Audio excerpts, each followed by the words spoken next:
नमस्कार सभी को दोस्तों। इस वीडियो में हम बात करेंगे स्टेशन मुख्यालय अयोध्या द्वारा निकाली गई भर्ती के बारे में। दोस्तों, जैसा कि आप देख रहे हैं, स्टेशन मुख्यालय अयोध्या ने सभी जातियों के लिए भर्ती का विज्ञापन जारी कर दिया गया है, जिसकी अंतिम तिथि 10 जुलाई 2023 है। दोस्तों, भारत सरकार रक्षा मंत्रालय द्वारा यह भर्ती की जा रही है, जिसमें आप चौकीदार व क्लर्क के पदों के लिए आवेदन कर सकते हैं, जिनकी योग्यता 10वीं व 12वीं पास है। पुरुष और महिला कोई भी इन पदों के लिए अपना ऑफलाइन आवेदन भेज सकता है, जिसके लिए किसी भी प्रकार का कोई आवेदन शुल्क आपको नहीं देना है। दोस्तों, आगे देखें तो यहाँ पर देखिए रेंज चौकीदार का पद है। उसके लिए केवल पुरुष आवेदक ही अपना आवेदन भेज सकता है। आयु की बात करें तो आयु 18 से 25 वर्ष होनी चाहिए, और वेतनमान की बात करें तो वेतनमान 18,000 से 56,900 इन पदों के लिए आपको दिया जाएगा। योग्यता केवल 10वीं पास है। 10वीं से अधिक योग्यता वाले आवेदक भी आवेदन कर सकते हैं। कम से कम योग्यता है वह 10वीं पास होनी चाहिए। इसके बाद बात करें लोअर डिवीज़न क्लर्क की, तो इन पदों के लिए भी आयु है वह 18 से 25 होनी चाहिए। वेतनमान की बात करें तो वेतनमान 19,900 से 63,200 रुपये, और आवेदक की योग्यता है वह कम से कम 12वीं पास होनी चाहिए, और आवेदक को कंप्यूटर टाइपिंग में अंग्रेज़ी में 35 या हिंदी में 30 शब्द प्रति मिनट की गति होनी चाहिए। दोस्तों, आयु की गणना की बात करें तो आयु की गणना है यहाँ पर अंतिम तिथि के अनुसार की जाएगी, यानी कि 10 जुलाई 2023 के अनुसार इन पदों पर आयु की गणना है वह की जाएगी। दोस्तों, जैसा कि आप जानते हैं कि भर्ती ऑफलाइन है, तो इसके लिए आपको आवेदन पत्र या तो अपने गांव शहर के फार्म विक्रेता से, या CSC सेंटर से, ई-मित्रा से, या जहां पर भी आपके शहर में फार्म मिलता है वहां से ख़रीद लेना है, या फिर नहीं मिलता है तो vacancyforum.com से भुगतान करके आप फार्म को डाउनलोड कर सकते हैं, और उसका किसी भी तरह का प्रिंट निकाल कर आप उसे भरकर भेज सकते हैं। दोस्तों, आवेदन आपको डाक द्वारा भेजना है, जो आपका 10 जुलाई 2023 तक the administrative commandant, station headquarter, Ayodhya cantonment, pin code 224001, Uttar Pradesh, इस पते पर या तो पंजीकृत डाक के द्वारा, या स्पीड पोस्ट द्वारा, या साधारण डाक द्वारा किसी भी तरह से आपका पहुंच जाना चाहिए। दोस्तों, इस आवेदन के साथ जो आपको दस्तावेज लगाने हैं, उनमें आपके 10वीं 12वीं BA जो भी आपकी शैक्षिक योग्यता है उसके सभी प्रमाण पत्र। जन्म तिथि की बात करें तो वह आपके 10वीं के प्रमाण पत्र में है। इसके अलावा आपको 2 स्वयं का पता लिखा लिफाफा, जिन पर आपको 30 रुपये का डाक टिकट भी लगाना है, वह भी भेजना है। इसके अलावा चरित्र प्रमाण पत्र की प्रति, चरित्र प्रमाण पत्र आपका स्कूल से जारी हो, कॉलेज से जारी हो, या फिर पुलिस द्वारा जारी होना चाहिए। इसके अलावा यदि आपके पास पद से संबंधित कोई अनुभव है तो अनुभव प्रमाण पत्र की प्रतिलिपि भी आप इस फॉर्म के साथ लगा सकते हैं। निवास प्रमाण पत्र की प्रतिलिपि भी। यदि आप भूतपूर्व सैनिक हैं तो भूतपूर्व सैनिक होने के लिए आपको डिस्चार्ज बुक की प्रति भी इस फॉर्म के साथ लगानी होगी। इसके अलावा आपको 2 अतिरिक्त पासपोर्ट आकार के सेल्फ अटेस्टेड यानी स्वयं सत्यापित फोटोग्राफ भी इस फॉर्म के साथ लगाने हैं। दोस्तों, सामान्य शर्तों में आपको application for the post of, जिस भी पद के लिए आप आवेदन कर रहे हैं, और आपकी कैटेगरी में आपको जर्नल लिखना है, क्योंकि ये सभी पद हैं वो सामान्य वर्ग में ही रिक्त हैं। चाहे आप SC हैं, ST हैं, OBC हैं, EWS हैं, चाहे आपकी जाति वर्ग कुछ भी है, आपको सिर्फ UR वर्ग में ही आवेदन करना है। और जब आप UR वर्ग में आवेदन करेंगे तो आपको आयु की छूट यहाँ पर नहीं मिलेगी, यानी कि 10 जुलाई को आपकी आयु कम से कम 18 वर्ष हो और अधिक से अधिक 30 वर्ष हो। दोस्तों यह विज्ञापन आपका 10 जून के रोजगार समाचार में प्रकाशित हो चुका है। आप चाहें तो वहां से भी इस विज्ञापन को देख सकते हैं या फिर वेबसाइट से भी इसका नोटिफिकेशन देख सकते हैं।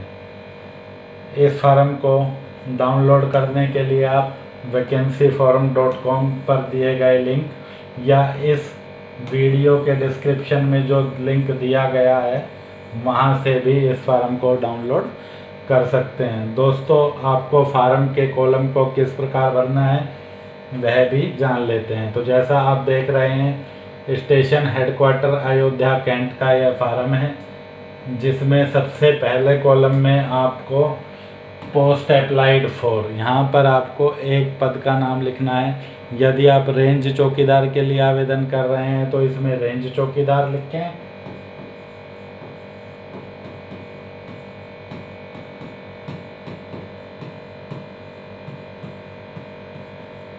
यदि आप क्लर्क के लिए आवेदन कर रहे हैं तो इसमें लोअर डिवीज़न क्लर्क लिख दें।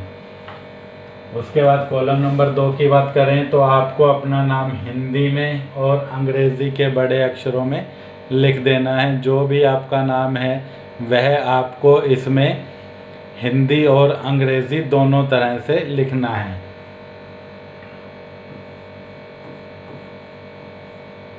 जैसे आपका नाम राहुल है तो इसमें आपको राहुल लिख देना है।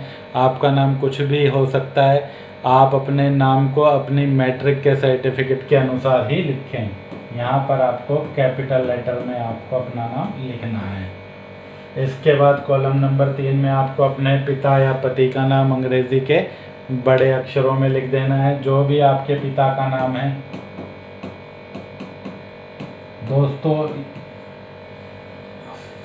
नाम लिखते समय बिल्कुल सावधानी आपको बरतनी है। नाम आपको वैसा ही लिखना है जैसा आपके 10वीं के प्रमाण पत्र में लिखा गया है।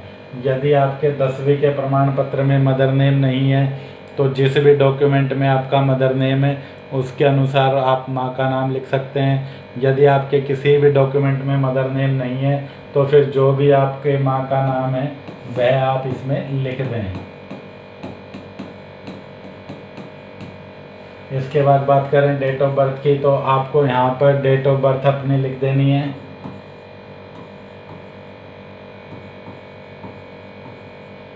अंकों में। उसके बाद जेंडर, यदि आप पुरुष आवेदक हैं तो इसमें आपको मेल लिखना है। यदि आप महिला आवेदक हैं तो फिर आपको जेंडर में फीमेल लिखना है। नेशनलिटी की बात करें तो नेशनलिटी में सभी को इंडियन लिखना है। रिलीजन की बात करें तो मतलब धर्म, आपका जो भी धर्म है। यदि आप हिंदू हैं तो हिंदू लिखें, मुस्लिम हैं तो मुस्लिम, क्रिश्चियन, सिख, जो भी आपका धर्म है वह आप इसमें लिख सकते हैं। इसके बाद बात करें कॉलम नंबर 7 की तो कॉलम नंबर 7 में आपको है लास्ट डेट के अनुसार अपनी उम्र, जो भी आपकी उम्र बनती है, जितने साल, जितने महीने, जितने दिन, वह लिख देनी है। जैसे आपकी जन्म तिथि है 15 अप्रैल 1999 और फार्म की अंतिम तिथि है आपकी 10 जुलाई 2023। तो 10 जुलाई 2023 में से आपको अपनी उम्र घटा देनी है। सबसे पहले बात करें 10 और ये है 15, तो 10 में से आप 15 नहीं घटा सकते तो यहाँ से एक महीने से इधर हासिल लेंगे तो ये महीना 7 की बजाय आपका 6 हो जाएगा। लेकिन जब एक महीने के आप दिन बनाएंगे तो ये दिन आपके इधर 30 आएंगे, यानी एक महीना इधर से जाएगा तो दिन में आपका 30 जुड़ जाएगा। 30 और 10 40, 40 में से 15 घट गए तो दिन बच गए अपने पास 25। डेज में आपको लिखना है 25। महीने की बात करें तो अब ये महीना रह गया है 6 और 6 में से आपको घटाना है 4, तो महीने रह गए अपने पास 2। ईयर की बात करें तो 23 में से 1999, 2023 में से 1999 घटाएंगे तो 24 साल, यानी कि 24 साल 2 महीने 25 दिन आपकी डेट ऑफ बर्थ हो जाएगी। इसी तरह से आप अपनी डेट ऑफ बर्थ जो भी है वह घटाकर लिख सकते हैं। कॉलम नंबर 8 की बात करें तो इसमें आपको अपना पता लिख देना है, हाउस नंबर, जो भी आपका हाउस नंबर है, यदि नहीं है तो कॉलम को खाली छोड़ दें, स्ट्रीट नंबर या विलेज का नाम, पोस्ट ऑफिस, तहसील, डिस्ट्रिक्ट, स्टेट, पिन कोड, ये सभी कॉलम आपको भर देने हैं। इसी तरह से आपको अपना परमानेंट एड्रेस भी लिख देना है। परमानेंट एड्रेस के साथ आपको अपना आधार कार्ड नंबर, मोबाइल नंबर और ईमेल आईडी भी इस कॉलम में भर देनी है।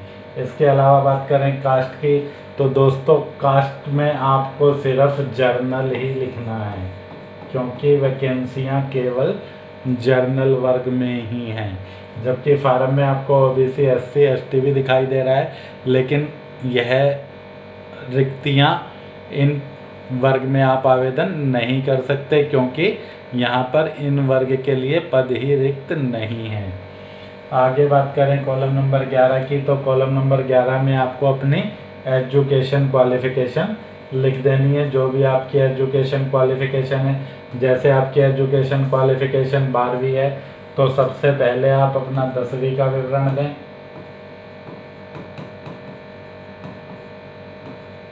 उसके बाद आप अपने 12वीं का विवरण दें।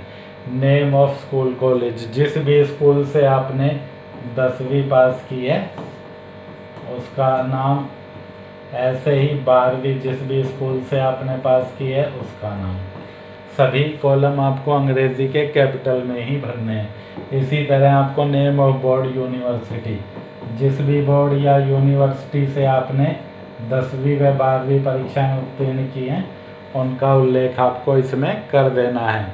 इसके बाद बात करें percentage of marks up to 2 decimals, यानी कि 2% के बाद आपको जो है 2 दशमलव तक अपनी प्रतिशत लिखनी है।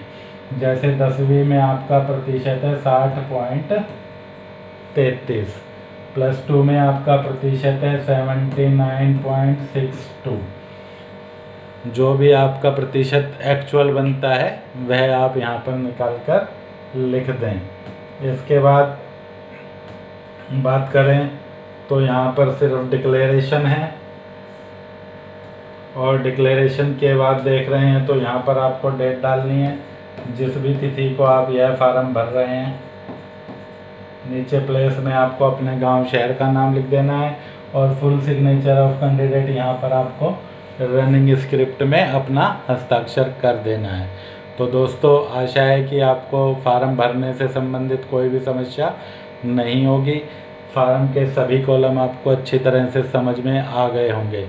यदि फिर भी आपका कोई कमेंट है फार्म को लेकर तो आप हमें वीडियो के कमेंट सेक्शन में कमेंट लिखकर भेज सकते हैं। जैसे ही समय लगेगा आपके प्रश्न का जवाब दे दिया जाएगा। मिलते हैं जल्द ही अगली वीडियो में। जय हिंद, जय भारत।